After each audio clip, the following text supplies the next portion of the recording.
There were no signs of trouble as Admire Rakti's Japanese connections led the race favourite onto the Flemington track.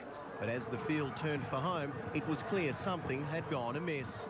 Admire Rakti dropped back sharply as its Australian jockey Zach Purton was forced to ease his mount out of the race.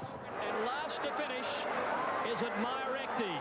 The 7-year-old horse was taken back to his stall and underwent a routine inspection from Racing Victoria's vets. On return to the tie-up stalls after the race, has collapsed and died, unfortunately. So our vets are obviously on hand, and the horse will undergo an autopsy. Those associated with the horse were understandably shocked by the news.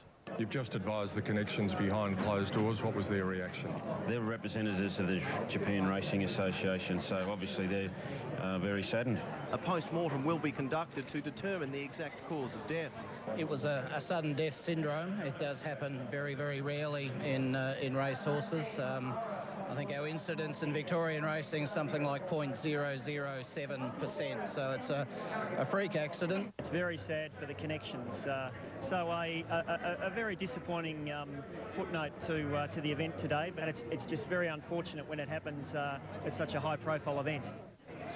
And Mitch, there's further bad news out of the Melbourne Cup. The Mike Moroney-trained galloper Araldo is also fighting for his life. He suffered an injury post-race coming back to the winner's enclosure. He was spooked by fans waving an Australian flag. He kicked out and he's fractured a hind leg. He's been taken to the Werribee Veterinary Clinic when they are endeavouring to save his life as we speak. From what we hear, though, it is touch and go. So really a tragic postscript to what is Australia's biggest race on the biggest day in racing. Yes, indeed. Thank you, Michael. Galloper protectionist. Lisa Tucker reports. Before the race, Admire Rakti looked every bit the favourite. Here he's coming into Canantillard in supreme condition. I think he is a superior stare and he's got a very good chance. And just 100 metres into the Melbourne Cup, he showed why the punters liked him. Admire Rakti had got away well. The Japanese stayer settled into second place and stayed there until 700 metres from the finish. Admire Rakti's well back. Then the 6-year-old fell back dramatically. The pre-race favourite and top weight all but walked past the post. And last to finish is Admire Rakti. Admire Rakti arrived in Australia one of the world's form stayers, putting the Spring Carnival on notice with a win in the Caulfield Cup. Admire Rakti! From 27 starts, he recorded 7 wins and 12 places, earning its Japanese connections more than $5 million.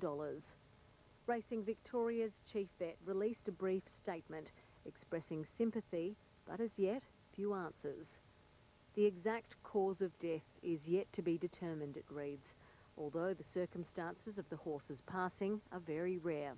It's a shame we had such a nice, clean run Melbourne Cup, but and a brilliant winner too. Yeah, run out the 2 mile really well, but and it's unfortunate. Yeah, the highs and lows of racing. It wasn't the only low in the 2014 Melbourne Cup. British stallion Araldo was spooked after the race and kicked a fence, fracturing a leg. Lisa Tucker, ABC News, Melbourne. The 2014 Melbourne Cup Carnival.